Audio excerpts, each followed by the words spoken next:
Until the 15th century, that is, before the advent of science. Everyone lived in the era of pre-modern, and thought in very similar patterns. Take the peasant, the citizen of Athens, and the merchant. The center of their worldview is God. For one, it's Zeus. For another, it's Christ. For the third, it's Buddha. Ordinary mortals never chose the gods. They believed in the same things that their fathers and grandfathers believed in, and so on. But not metaphorically. Like hanging an icon in my car or a cross, and that's it, now I'm a believer. But literally, everything was imbued with God. Sickness meant demonic activity. Recovery was God's blessing, thanks. It rained, so God wanted you to have a good harvest. God created the entire world and then appeared to people to tell them the rules of the game. Sharing is good, but killing is bad. This is called a revelation.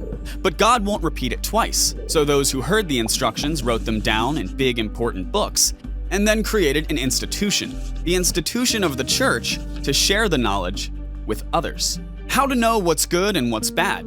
Well, consult the nearest priest or Brahmin. Spiritual life worked that way. But what do you think the life of the common people was like? First of all, the whole society was agrarian.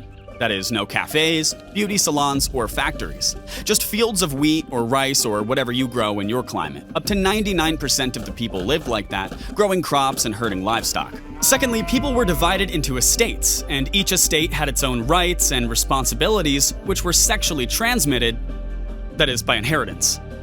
It was almost impossible to pass from one class to another. The prime example is the castes in India, which are better called Varnas. Here are the Brahmins, priests, and scholars. Here are the Kshatriyas, warriors and kings, Vaishyas, farmers and artisans, Shudras, servants and laborers. And here are those who fell down the shaft of the social elevator, the untouchables. They did the dirtiest work, scavenging, butchering, leather crafting, doing laundry, and working with clay. Their career ladder looked like this. In ancient times, a slumdog couldn't become a millionaire. He wasn't even allowed to approach people of higher castes lest he accidentally defiles them. Yes, they believed that birthplace determined a walk of life. No need to complain, since everyone was born in his group because of karma. That is, you behaved badly in your past life, so please live such a life now. If you behave better in this life, the next life will be good for you. That's a simple thought. For now, we all stay where we are, live, and don't complain, since it has been arranged by God. The monarch also received his authority from God and is accountable only to him. He can't be judged, and any attempt to overthrow him is blasphemy and disrespect to God. In the documents, it was written, "By the grace of God, the sovereign commands you this and that." Signed, seal. No one argued with such legitimacy except the other claimants to the throne, since they also had a divine right. No one challenged such a social order, because they couldn't change anything or go anywhere in their lifetime. The roads were inconvenient and dangerous, with bandits and disease waiting along the way. People traveled mostly on foot or on horseback, and sometimes by boat. And the goal wasn't tourism, but military campaigns and pilgrimage. People would walk about 15 miles a day. It's so slow that you could get married, raise a son, and die during the trip. So, a medieval fig for you instead of exploring the world. So, most peasants and artisans lived in a filter bubble. That is, their world was limited to a walking radius. The overseas animals could only be seen in shitty engravings. What or who do you think it is? A wonderfish, maybe a whale, right? No, that's a whale. And that is actually a hippo. And here's a crocodile, which has been depicted in many ways. It's mentioned in the Bible, so they had to show it. But nobody could go to Egypt and see it. And here's the turtle. Well, it's armored, so it might wear shields. That's the logic. All right, what's this one? That, you'll never guess, is an oyster. Why does it look like that? Because everything was painted by word of mouth or hearsay. Travel bloggers like Marco Polo or Afanasi Nikitin were the exception. Therefore, learning that there were other people out there who believed in other gods, that had polygamy or ate with chopsticks, was almost impossible for most people. This way of life directly influenced the thinking of the pre-modern. Earthly life was only a prelude to eternal. That is, the one that comes after death. That's why it was the one to arrange.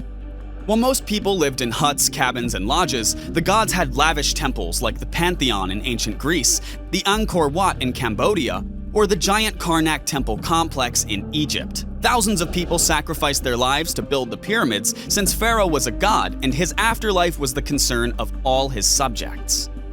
In other words, if you've been building a temple for God all your life, then God will reward you after death with a better life. You see, it makes sense. You should try harder.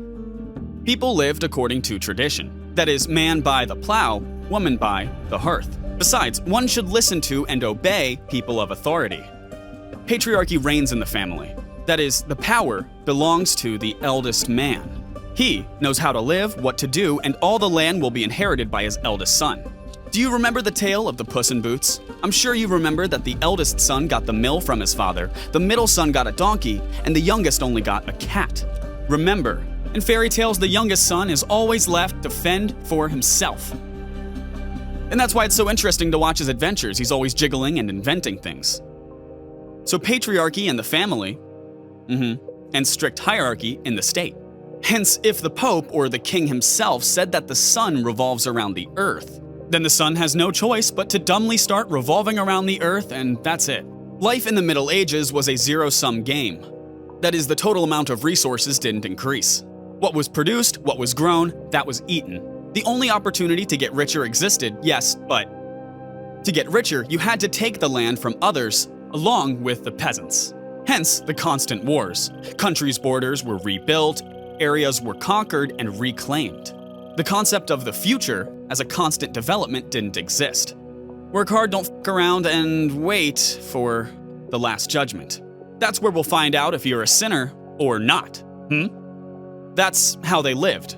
To summarize, in the pre-modern, the whole world is God's temple. The source of truth is the church. Knowledge is passed on by word of mouth or in handwritten texts. All art is devoted to religion. Society is traditionally based on hierarchy and patriarchy. All work has to be done with one's hands, and the meaning of life is to follow the commandments and prepare for the afterlife.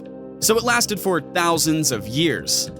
It seemed to be forever until it was over.